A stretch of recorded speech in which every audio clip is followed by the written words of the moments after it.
Hey guys, I have tried to make this video several times and it just keeps getting really long and stretched out, so let me try to be brief. There will be a couple links below. As you all know, the National Defense Authorization Act, it's still pending, but it's probably going to be passed because it's the National Defense Authorization Act. Because if we don't pass that, the troops are going to starve and not have guns, and we got to declare war on America with it. It's the easiest way. It's probably going to pass. The president said he's going to veto it. Maybe he will, maybe he won't. This is the kicker. Occupy Wall Street, at least via Alexander Higgins' blog, has now been declared a terrorist organization. So, to every one of you occupiers, welcome now to the same category that the Tea Party, militia groups, three percenters, oath keepers, and I can't tell you. I saw when I was a soldier, I saw a list of what they call terror organizations. Now it's huge. Essentially, all you have to do is disagree with the government. Even Christians are now wrapped in it. So, welcome Occupy Wall Street. You just joined the majority of America and becoming terrorists. I don't know that it's an absolute or that his blog is right, but it just seems to be par for the course and makes a lot of sense. But here's the kicker. I was just talking with a friend of mine, former Special Forces. For those of you that don't know, I was a member of Army Psychological Warfare for a period of about 5 years in the Army Reserve, and I served a tour in Afghanistan. As such, it was a privilege to do so because I got to work with the best of the best. And I didn't have to go through a whole lot of training in order to do it. But I got to work with Special Forces, with Navy SEALs, with Army Rangers, with Air Force parajumpers, and you just go down the list. FBI, OGA, CIA, got to work with all of them at some point. So this is what my buddy tells me. He says an acquaintance of his at Fort Lewis, Washington, well, there's been a lot of talk amongst these Special Forces teams, a lot of talk. And it's been about Osama bin Laden and his killing. Now, if you're like me, you know that Osama bin Laden has already been dead and nobody killed him because he wasn't alive to kill in the first place. You also know that dumping his body in the ocean was not in proper accordance with Muslim law or tradition. And the story the federal government told us changed 4 times. So they've been having a lot of discussion amongst themselves and with Navy SEALs and et cetera, trying to figure out what actually went down. Why is this big lie being told? And the thing that my friend is telling me, and it's hearsay, but it's a good source, he's telling me that, they're all realizing this giant lie, this has some play. There's a reason they told this giant lie. Since it was a giant lie, they're just reaching out there trying to figure out why. And what I really like to hear is this. These special operators are very, very smart. You don't even get considered to go in unless you have basically an intelligence score of about 90%. And when I say 90%, I mean that means 1 in 10 people on the planet generally might be smarter than you. Outside of that, you're smarter than 9 out of 10. That's what it takes just to be considered. So these very smart people are reaching out and trying to find answers, and because they're trying to find answers based on a big lie, there are none. So guess which direction they've all started to go? They all started looking back to the beginning of this whole war on terror, the war in Afghanistan, the war in Iraq, the war in Yemen, the war in Libya. The now operators in Uganda at the foothills of Ethiopia. They want to know why. But where did it all start? It all started on 9/11. And any smart person, especially somebody that's smarter than 90% of the people around them, can look back now on the evidence because Niels Harrit of Copenhagen University has a peer-reviewed paper, scientific fact, that nanothermate that's only made by 2 companies in the United States was found in every single sample of the dust in the buildings. Architects and engineers for 9/11 truth just keeps getting bigger and has mathematical, scientific fact that the entire story is a lie. So these very smart people are starting to look back that direction and realize it was a big lie. Now, I brought up the FEMA camps and Occupy Wall Street for a reason, because there is concern that the federal government's going to come out and try to round you up at some point if you disagree. Lock you in a camp and do this the same way Hitler and Stalin, and this has been done over and over and over again. It would just be history repeating itself. But one, if you have firearms, and if you're watching this channel, you probably do, are you going to go with them meekly, or are you going to open fire and empty the entire magazine? Reload if possible and keep emptying. Probably you're going to go with that because, hell, you don't have any option if you're about to be dragged off to a detention camp, right? They might kill you there. It's defense of your own life and freedom. You have every right to it. Even biblically, man comes into your house, kill that man.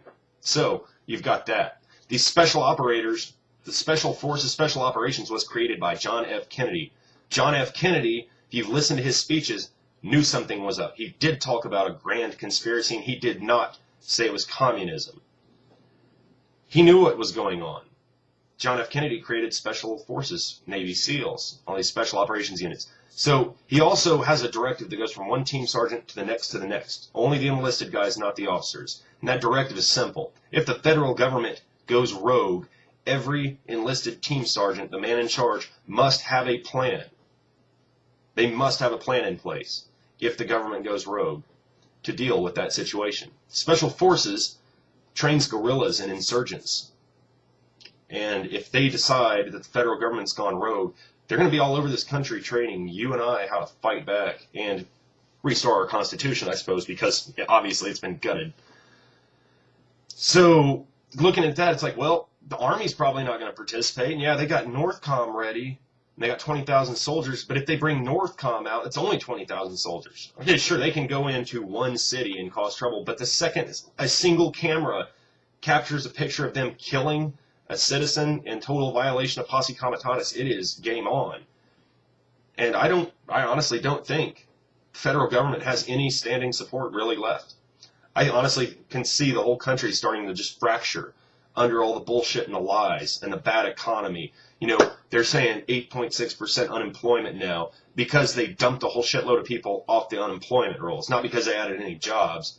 And they kind of did that right in our face. And, you know, Fast and Furious, it's not a conspiracy theory anymore that we deliberately sold firearms to Mexican drug cartels so that they could later use it as an agenda to take our weapon rights away to protect Mexico. And it's even coming to light that DEA is laundering drug money for the cartels. So for what, the third time in the last 30 years, the federal government's getting caught handling drug money? No big surprise. The thing is, it's coming as a surprise to a lot of people that this is how bad it really is. The whole thing's fracturing. I don't know where it's going to go from here, but I can tell you right now, they can activate 600 FEMA camps. They can try to get the military ready, but they're losing. They are losing their support base based on their lies. And hey, congratulations, America. There hasn't been any ridiculous uprising. Occupy Wall Street has done a really good job of not losing their shit. The Tea Party did a good job. Everyone's been doing, you know, the Martin Luther King passive resistance. It seems to be working. And the federal government's scared. They're trying to turn Americans against Americans in order to protect themselves and I suppose bring about this whole New World Order. But the whole thing seems to be falling apart at the seams.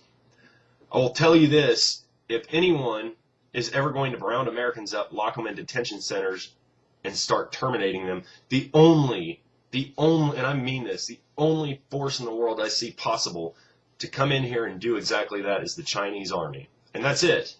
That's the only organization I see in the entire world, but getting them here is going to be a bitch. I'm not worried about it, but I am telling you, it's been 3 years now. 3 years I've been awake, and I knew this was coming. I knew this was coming. But to see it all falling apart at the seams right when they seem to be getting close to their end game, it's kind of nice. I don't think the U.S. federal government has even the resource or the capability or anything to implement any kind of total tyranny here. I think they've been trying hard. I think they're failing a lot. And I think every day that we step forward now, their failures are getting bigger and more apparent to every human being that even wants to know. So, I don't know what's going to happen. I really don't. But, you know, gold guns, getaway plan, as Gerald Celente always says. But I wouldn't be near any big cities at all. It's not the government I'm going to be worried about. It's going to be the gangsters. The gangsters are armed. They're going to come out. They're going to come get what they think is theirs or what they just decide is theirs. It's the only place I wouldn't want to be is near a big city full of gangsters. Wouldn't want to be there. I don't know what's going to come of all of this, but I can tell you right now that when I'm hearing legitimate stories about, you know, some of the most elite operators raising some very, very big and important questions about our own government and the validity of the information it's providing and what they're really doing, the federal government has a major problem when that starts to happen. So I don't know where this is all going to go. I really don't, but we will find out. But I'll make one little prediction. My thought, if you see U.S. Army NORTHCOM get marched out to start putting down the Occupy Wall Street protests, you know, when the federal government marched their army into Washington, D.C., it was legal because Washington, D.C. is a federal territory. When the Penn State shootings happened, it was Pennsylvania National Guard. It was legal for them to open fire on the students. It was not a good thing, but what I'm saying is it wasn't in violation of posse comitatus. Neither one of them was. They were horrible things.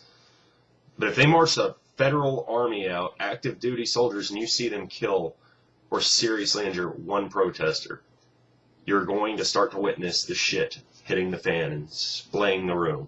So I will go ahead and shut it up here. I'll talk with you guys later, and some of the links for that information are below. Take care.